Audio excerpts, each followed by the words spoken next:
ჩვენ ძირითადად ვსაუბრობთ საქართველოში მიკრო და მცირე ბიზნესის ხელშეწყობის პროგრამაზე. ეს ძალიან მნიშვნელოვანია, რამე თუ რეგიონებში ეს ხელს უწყობს, რომ გარკვეული ახალი ბიზნესები გაჩნდეს და მოსახლეობამ გარკვეული შემოსავალი მიიღოს.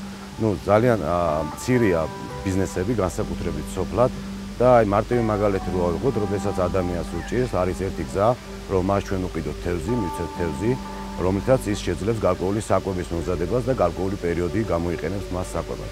მაგრამ არის მეორე გზა, თევზის ყიდვის მაგვირად ჩვენ შეგვიძლია თევზის მაგვირად მას უყიდოთ ანკესი და გარდა ამისა ჩაუტაროთ ტრენინგი და ვასწავლოთ თუ როგორ გამოიყენოს ეს ანკესი, რომლითაც ის მერე შეძლებს თვითონ მოიპოვოს თევზი და მოიპოვოს იმდენი, რამდენიც მას უნდა. თუ რა თქმა უნდა მოტივირებული იქნება და მეც იშრომებს, მას შეუძლია მეტი თევზი მოიპოვოს, ანუ ჭარბათა დაიჭიროს თევზი და შემდეგ ნამატი გაყიდოს და დამატებითი მოგება და შემოსავალი ნახოთ.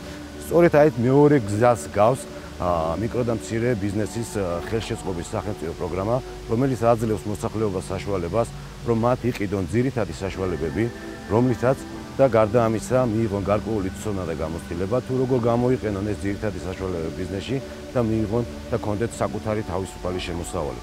და უკვე რამდენი ექნებათ ეს შემოსავალი, რა მოგებას ნახავენ, ეს უკვე მათია დამოკიდებული მათ შრომის უნარზე და შრომის მოყვარეობაზე, რაც მეც იშრომებენ, მეტი საშუალება ექნებათ, რომ მეტი შემოსავალი მიიღონ.